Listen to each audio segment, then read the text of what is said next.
నమస్కారం మేడం. నమస్తే మేడం. నమస్తే మేడం, మల్కాజిగిరిలో ఏ పార్టీ గెలవబోతుంది? బీజేపీ. ఎందుకు బీజేపీ? ఆయన మంచి పనులు చేసిండు. ఆయన అంటే చాలా మందికి అభిమానం ఉంది, మాకు ఉంది. ఆయన చేసిన మనిషి పనుల వల్ల గెలుస్తాడు. ఎవరైనా ఈటెల రాజేందర్ సార్. సెంటర్లో ఏమొస్తుంది అంటారు? సెంట్రల్గా కూడా మోదీ వస్తాడు. మల్కాజిగిరిలో ఈటెల రాజేందర్ పై మీ అభిప్రాయం ఏంటి? చాలా మంచి అభిప్రాయం. ఆయననే వస్తాడని నమ్మకం మాకు.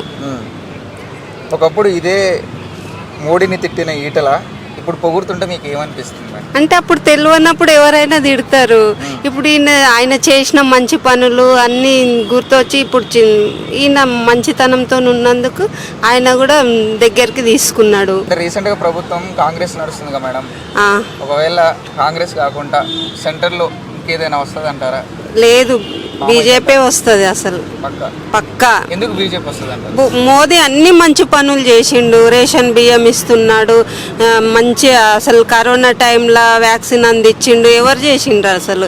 మోదీ అంత పేరు ఎవరికి ఉంది అసలు? ఆయన ఏం చేసిండని ఏం చేయలేము. ఈయననే వస్తాడు ఫైనల్గా మల్కాజిగిరిలో ఈటెల రాజేందర్ గారు గెలవబోతున్నారు. అవును, తప్పకుండా. నమస్తే మేడం. నమస్తే. మల్కాజిగిరి కాన్స్టిట్యున్సీలో ఎవరు గెలవబోతున్నారు? ఈటెల రాజేందర్ గారే గెలుస్తారు. ఎందుకు ఈటెల రాజేందర్ గారు గెలవాలి? తను ప్రజల మనిషి, మంచి మనిషి, ఒకప్పుడు తెలంగాణ ఉద్యమం చేసిన మనిషి. తనే గెలుస్తాడు ఎట్లయినా.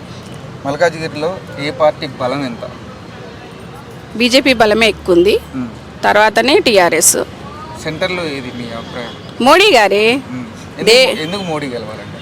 ఎందుకు మోడీ అంటే మోడీ దేవుడిలాగా అయిపోయింది అందరికీ. ఇంకోటి అంత మంచి రామ మందిరమే తీసుకొచ్చిండు కదా.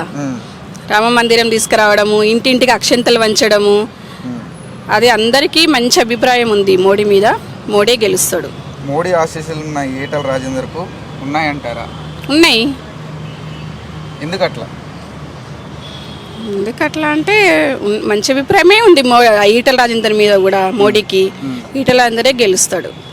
ఇప్పుడు ఆపరేషన్ లేకుండానే మోకాళ్లకు ప్లాస్మా ట్రీట్మెంట్, మీ ఆర్థోపెటిక్ సమస్యలన్నిటికీ రోబోటిక్ టెక్నాలజీ ద్వారా తక్కువ ఖర్చుతో శాశ్వత పరిష్కారం. ఫ్రీ కన్సల్టేషన్, ప్రతి ట్రీట్మెంట్ పై 20% డిస్కౌంట్. ఈ ఆఫర్ కొద్ది రోజులు మాత్రమే. త్వరపడండి. V9 hospitals 9281465842. మొద నష్టపోడు, నోట్లో దుమ్ము కట్టిపోయింది చూడు. పోనీలే వదినా, కొత్తగొచ్చిన వాళ్ళు నెలకి 2500 ఎంట్రీ. నీకేమైనా నచ్చినాయా? ఇచ్చినట్టే. ఇప్పుడు ఇంకా సంవత్సరానికి లచ్చెత్తా అంటాండ్రు. మొదటి దానికి 3 పూలు కొనియలేనోడు రెండో దాన్ని రెక్కల గుర్రం ఎక్కిత్తా అన్నాడంట. వెనకడుకోకుడు. జనాల పాలన దరఖాస్తులని రోజులు నిలబడి దరఖాస్తులు ఇస్తేమే కదా. మరి గడి సంగతి ఏందక్క? అయ్యో షెల్లే, అయ్యన్నీ ట్రంకు పెట్లల్లా భద్రంగా పెట్టిండ్రు కదా. అటు తాళం సేవలు పోయినాయంట. పాపం మంత్రులందరూ వెనకలాడుతా ఉన్నారు. ఏ నా బిడ్డ పోయిందిగా తీసుకురానికి కొత్తగా వచ్చిన వాళ్ళు ఇచ్చిన స్కూటీ మీద. ఈసారి నేనైతే బీజేపీకి ఓటు గుద్దుడే. కొత్తగా వచ్చిన వాళ్ళు లెక్క దగులుబాజీ మాటలు మోదీకి అస్సలు రావు. ఉచితంగా గ్యాస్ కనెక్షన్ ఇస్తా అన్నాడు, ఇచ్చిండు. బాత్రూములు కట్టిస్తా అన్నాడు, కట్టించిండు. ఇస్తా అన్నాడంటే ఇస్తాడంతే. కమలం గుర్తుకి ఓటేద్దాం, బీజేపీని గెలిపిద్దాం. మోడీ మన అందరి నేస్తం, బీజేపీనే గెలిపించేద్దాం.